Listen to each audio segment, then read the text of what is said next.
नमस्ते. तर आज मी बनवणार आहे व्हाईट सॉस पास्ता. तर त्यासाठी मी फुसली पास्ता घेतलेला आहे. मी पण फर्स्ट टाईमच बनवते व्हाईट सॉस पास्ता. त्यासाठी आधी मी शिजवून घेतला पास्ता आणि व्हेजेसच्या नावावर माझ्याकडे फक्त शिमला मिरची होती, तर ती पटकन कापून घेतली आणि बटरमध्ये त्याला चांगलं भाजून घेतलं. कारण की कच्चे व्हेजिटेबल मला अजिबात आवडत नाही. नंतर बटर घेतलं, त्यात थोडं गार्लिक पेस्ट टाकली. मला आवडतं म्हणून तुम्ही स्किप करू शकता. आणि आता 2 चमचे बटर घेतलं ना, तर 1 आणि अर्धा चमचा मैदा घ्यायचा आणि त्याला विस्करने विस्क करायचा, म्हणजे त्यात लम्स नाही राहत. आणि दूध आहे ना एकसाथ नाही टाकायचं, थोडं थोडं टाकायचं, नाही तर लम्स होतात. आणि मस्त विस्क करून घ्यायचं जोपर्यंत ते एकदम क्रीमी थिक नाही होत तोपर्यंत. मग थोडं पाणीही ॲड करायचं. मला आहे ना हे दूध मैद्याचं कॉम्बिनेशनच आवडत नाही, म्हणून मी आजपर्यंत बनवलं नाही. कारण की मी आत्ता पण कन्फ्यूज होती की मला आवडेल का नाही.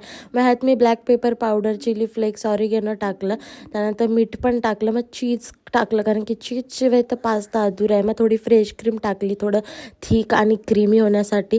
त्यानंतर आहे ना कॅफे आणि रेस्टॉरंटमध्ये ना जायफळ पावडर टाकतात थोडीशी, त्याने रॉ मिल्कची स्मेल पण जाते आणि एक प्रीमियम रिच फ्लेवर येतो. क्रीम रेडी झाल्यावर मी पास्ता आणि शिमला मिरची त्यात टाकली आणि चांगला मिक्स करून घेतलं. वरतून थोडं चिली फ्लेक्स, ऑरिगॅनो आणि चीज टाकलं.